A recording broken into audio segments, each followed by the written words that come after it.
दोस्तों जैसे कि पिछले लेसन में मैंने आप लोगों को बताया कि हम सिलेक्शन टूल की मदद से किसी भी ऑब्जेक्ट या शेप को सिलेक्ट कर सकते हैं, स्केल अप स्केल डाउन कर सकते हैं, रोटेट कर सकते हैं और मूव कर सकते हैं। अभी हम देखने लगे हैं डायरेक्ट सिलेक्शन टूल को। दोस्तों सिलेक्शन टूल और डायरेक्ट सिलेक्शन टूल के अंदर डिफरेंस क्या है, इस हवाले से मैं आपको थोड़ा सा बताता चलूं ताकि आप लोगों के लिए इसको समझना आसान हो जाए। दोस्तों बेसिक बात यह है कि सिलेक्शन टूल की मदद से हम जब भी किसी भी शेप या ऑब्जेक्ट को सिलेक्ट करते हैं तो वो शेप पूरी ओवरऑल सेलेक्ट होती है। जबकि अगर हम किसी भी शेप के किसी एक हिस्से या पोर्शन को सिलेक्ट करना चाहें तो ये काम हम सिलेक्शन टूल की मदद से नहीं कर सकते। इस काम के लिए हमें इस्तेमाल करना पड़ता है दूसरे टूल का, जो कि है डायरेक्ट सिलेक्शन टूल। तो चलें आए देखते हैं डायरेक्ट सिलेक्शन टूल किस तरह से हमारे काम आता है। दोस्तों ये देखें, मैं आप लोगों को समझाने के लिए यहाँ पे एक लाइन सेगमेंट ड्रॉ करता हूँ। अच्छा, इससे पहले कि मैं मज़ीद आगे चलूँ, यहाँ पे मैं आप लोगों को थोड़ा सा मज़ीद समझाता चलूँगा कुछ एक दो और बेसिक कॉन्सेप्ट्स के हवाले से। दोस्तों आप ये देख रहे हैं कि ये आपके सामने जो लाइन सेगमेंट मौजूद है, अगर मैं इसको आपके लिए जूम करूं तो आप बड़ी आसानी से देख सकते हैं कि जब मैं इस लाइन सेगमेंट को सिलेक्ट करता हूं तो इसके दोनों एजेस के ऊपर छोटे छोटे ब्लू कलर के बॉक्सेस बने आ जाते हैं। दोस्तों अगर आपको याद हो तो एलिमेंट्स ऑफ डिज़ाइन के अंदर मैंने आपको बताया था कि डॉट्स की मदद से लाइन बनती है। जी हाँ जनाब, ये वही डॉट्स हैं जिनकी मदद से हमारी लाइन बनेगी। तो इलस्ट्रेटर के अंदर काम करते हुए इस बात को अच्छी तरह से समझ लीजिए कि ये जो दो आपको एंकर पॉइंट्स नजर आ रहे हैं, जिनको इलस्ट्रेटर के अंदर हम एंकर पॉइंट्स के नाम से जानते हैं, ये बेसिकली वो दो डॉट्स हैं जिनकी मदद से हमारी कोई भी लाइन जो है वो मुकम्मल होती है। इसी तरह से जब हम कोई शेप भी क्रिएट करेंगे इलस्ट्रेटर में तो उनके अंदर भी, शेप्स के अंदर भी जो बेसिक यूनिट होगा वो यही एंकर पॉइंट्स ही होंगे। दोस्तों एंकर कहते किसे हैं? आप लोगों ने सुन रखा होगा जब बंदरगाह के ऊपर कोई जहाज आके, बड़े बड़े जहाज आके रुकते हैं तो वहां पे एंकर डाली जाती है उन जहाज़ों को वहां पे बंदरगाह पे रोकने के लिए। दोस्तों आप समझ लीजिए कि ये वही एंकर्स हैं। इसके अलावा एक और मैं आपको मिसाल देता हूँ। हमारी बॉडी के अंदर ये जो हमारे आर्म्स हैं, हमारे आर्म्स के बीच में हमारे जॉइंट्स होते हैं। दोस्तों समझ लीजिए कि अगर ये हमारा जो आर्म है ये एक लाइन है और ये जो हमारे आर्म के बीच में जॉइंट है जिसकी मदद से हम इस आर्म को मूव कर सकते हैं, ये इलस्ट्रेटर के अंदर हमारा एंकर पॉइंट है। तो एंकर पॉइंट बेसिकली किसी भी शेप को, किसी भी लाइन सेगमेंट को मूव करने के काम भी आता है और उसके अंदर फ्लेक्सिबिलिटी भी पैदा करता है हमारे लिए। तो चले मैं आपको डायरेक्ट सिलेक्शन टूल की मदद से इसको मूव करके दिखाता हूं। दोस्तों ये देखें, हम बड़े ही आराम से इस एंकर पॉइंट को आके डायरेक्ट सिलेक्शन टूल की मदद से सिलेक्ट कर सकते हैं और उसके बाद मैं इसको जहां भी मूव करना चाहूं, ये देखें, आप देख सकते हैं बड़े ही आराम से मैं इस एक एंकर पॉइंट को मूव कर सकता हूं। इसी तरह से ये जो दूसरा एंकर पॉइंट हमारे पास मौजूद है इसको भी हम बड़े ही आराम से मूव कर सकते हैं।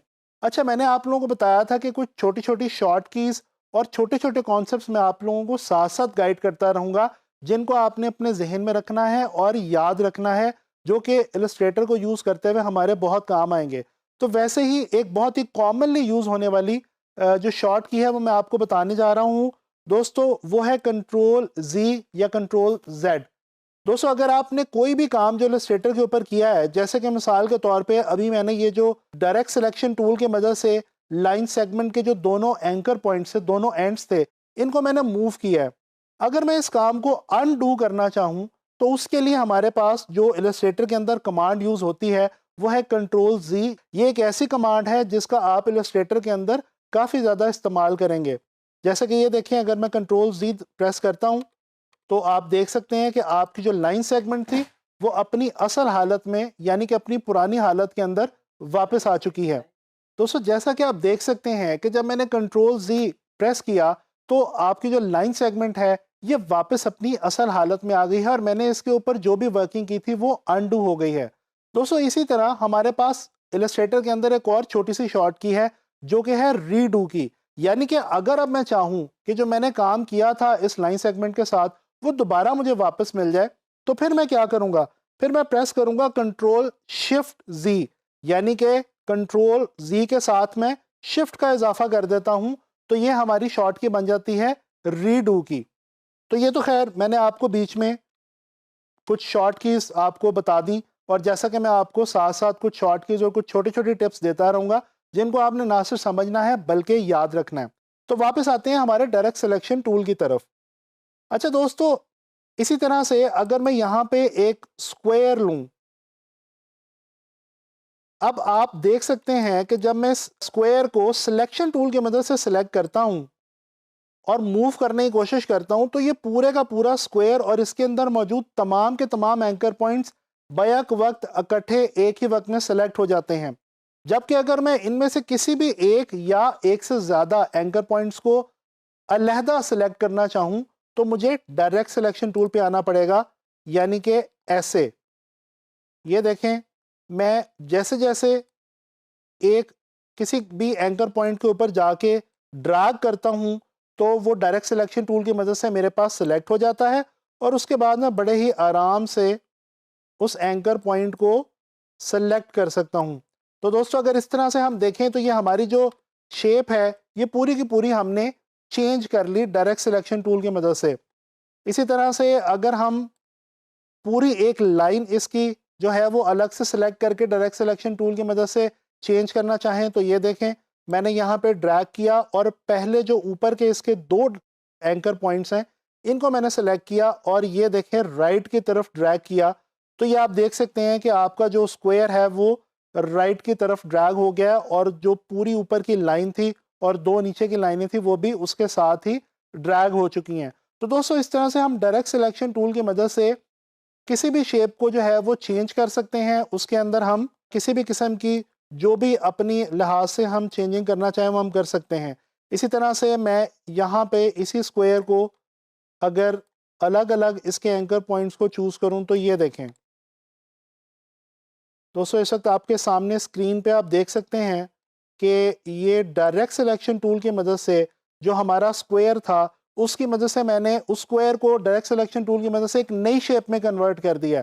तो ये काम हम बेसिकली सिलेक्शन टूल की मदद से नहीं कर सकते, उसकी मदद से हम पूरी शेप को ओवरऑल सेलेक्ट कर सकते हैं। तो डायरेक्ट सिलेक्शन टूल बेसिकली हमें ये फ्रीडम प्रोवाइड करता है, ये आज़ादी देता है कि हम किसी भी शेप के एंकर पॉइंट्स को, किसी भी लाइन के एंकर पॉइंट्स को अलग अलग जो है वो चेंज कर सकते हैं, अपनी जगह से मूव कर सकते हैं।